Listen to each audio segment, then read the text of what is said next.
Dokter dan perawat, tolonglah daku, upayakan yang terbaik bagiku.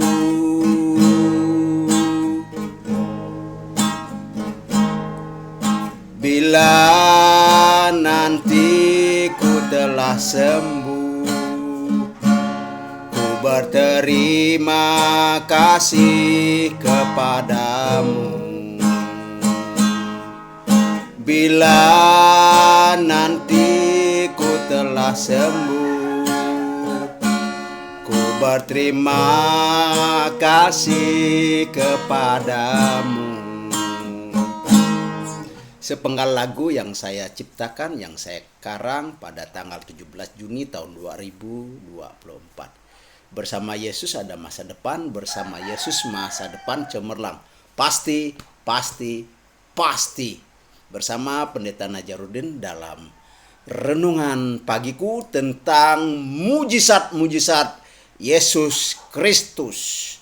Bagi saudara-saudara yang ada di rumah sakit, atau mungkin saudara berbaring di rumah, dalam nama Yesus saya berdoa semoga saudara disembuhkan, saudara sehat kembali. Kali ini kita membahas mujizat Tuhan Yesus yang menyembuhkan orang yang stroke atau orang yang mati sebelah tangannya. Mujizat yang terbesar bukan kesembuhan jasmani, bukan kesembuhan jasmani. Orang lumpuh berjalan misalnya, bukan. Orang buta melihat, bukan. Orang tuli mendengar, bukan. Orang bisu berkata-kata, bukan.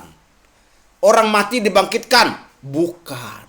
Mujizat terbesar adalah jika saudara orang berdosa, percaya dan terima Tuhan Yesus, saudara diubahkan, hidup saudara diselamatkan, jiwa saudara diselamatkan, saudara masuk surga, saudara pindah dari neraka ke surga, karena beriman dan percaya kepada Yesus Kristus.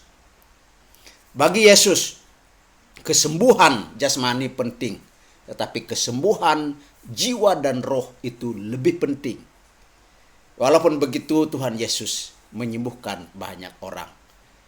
Yesus menyembuhkan orang yang stroke, orang yang mati sebelah tangannya.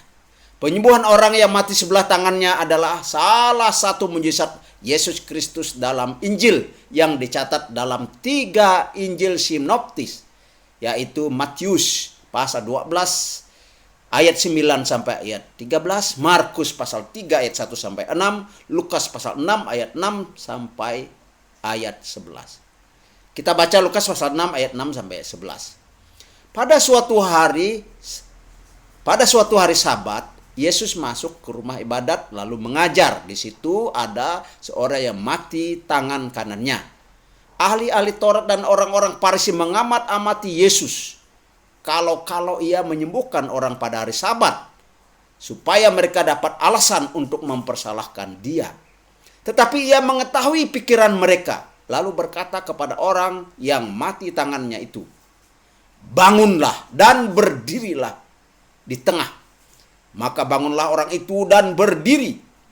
Lalu Yesus berkata kepada mereka, "Aku berkata kepadamu, manakah yang diperbolehkan pada hari Sabat, berbuat baik atau berbuat jahat, menyelamatkan nyawa orang atau membinasakannya?" Sesudah itu ia memandang keliling kepada mereka semua, lalu berkata kepada orang sakit itu, "Ulurkanlah tanganmu." Orang itu berbuat demikian dan sembuhlah tangannya.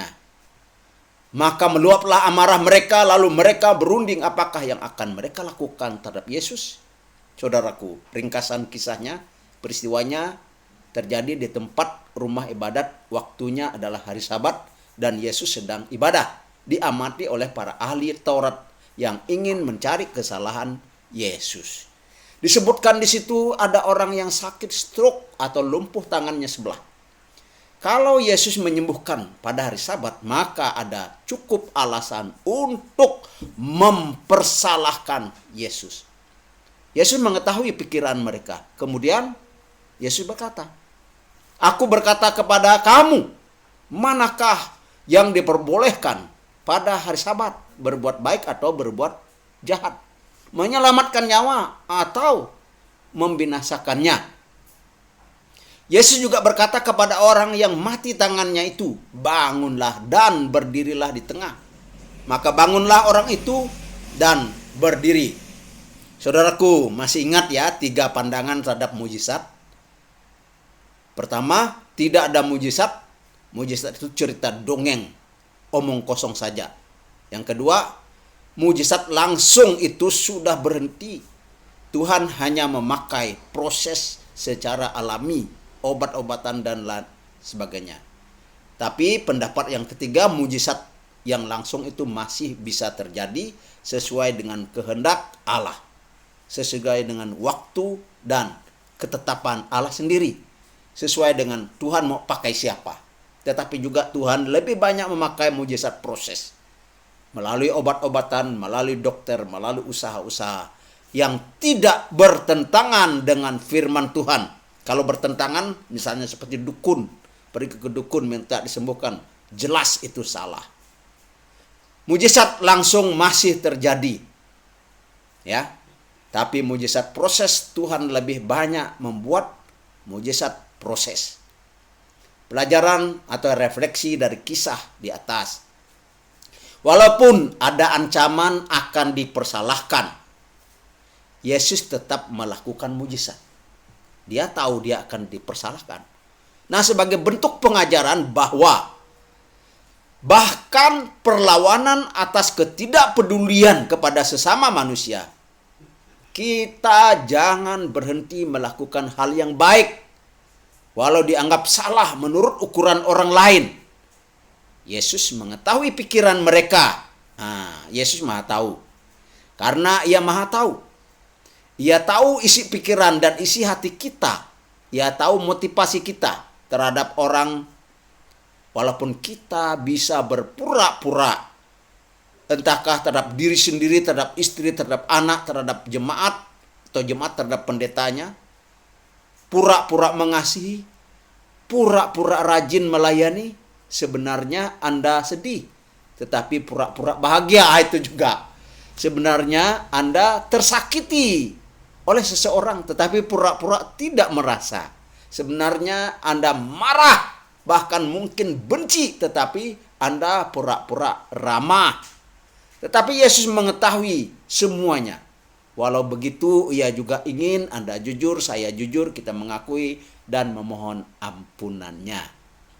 Nah, argumentasi Yesus menyembuhkan orang pada hari Sabat bukanlah bahwa Ia mau meniadakan hari Sabat atau meremehkan hari Sabat. Tetapi ada hal yang lebih penting dan lebih berguna serta lebih mulia dari menghormati ritual hari Sabat. Itu adalah perbuatan baik. Jadi perbuatan baik itu lebih tinggi. Menolong orang itu lebih tinggi. Maka Yesus memilih melakukan pertolongan itu. Ia menyembuhkan daripada tidak berbuat, daripada pasif, daripada berbuat yang tidak baik. Mendingan selalu berbuat baik. Ayo terus berbuat baik. Karena dunia dan kita semua memerlukannya. Banyak orang susah di dunia ini. Dan dengan perbuatan baik itu sangat berguna. Pertama, bagi mereka yang sangat memerlukan. Yang kedua, kita semua juga perlu. Karena dengan berbuat baik, kita melakukan firman Allah. Melakukan firman Tuhan berarti kita hidup bahagia. Dan Tuhan memperhitungkan dan akan memberi reward, memberi hadiah dari Tuhan untuk siapa saja yang berbuat baik. Ketiga, keturunan kita. Banyak kisah di dunia ini, bahkan banyak postingan di YouTube, di TikTok. Kebaikan itu akan dibalas oleh Tuhan. Mujizat kesembuhan jasmani tanpa pertobatan dan keselamatan jiwa hanya berguna di dunia ini. Jangan hanya cari yang sementara, carilah yang kekal. God is almighty, for God is nothing impossible. You don't say, so big problem I have, but you can say, high problem, I have big God. Sebab bagi Allah tidak ada yang mustahil. Kamu jangan katakan, saya punya masalah yang besar. Tetapi kamu bisa katakan, hai masalah, saya memiliki Allah yang besar. Ora et labora, berdoa dan bekerja. Memberi, menabur, berbuat baik, berbuat baik. Suatu saat Anda akan menuainya. Jika tidak saat ini, anak dan cucu Anda akan menuainya. Percayalah, mujizat masih ada setidak-tidaknya. Tuhan masih dengar doa kita. Tuhan bekerja lebih banyak lewat mujizat-mujizat. Lewat perawat dan lewat dokter. In God we trust. Without God, we are nothing. With God, we can do anything. Be wise, be smart. Kembangkan, kelola, dan kelola potensi Anda. Jika Anda diejek, dihina, anggaplah itu sampah, anggaplah itu pecut untuk lebih maju, lebih kencang. Saudaraku yang dikasihi dan diberkati oleh Tuhan, demikianlah yang dapat saya sampaikan hari ini. Semoga kita sehat, dan tetap sehat. Sembuh, dan Yesus menyembuhkan. Bersama Yesus ada masa depan. Bersama Yesus masa depan cemerlang. Pasti.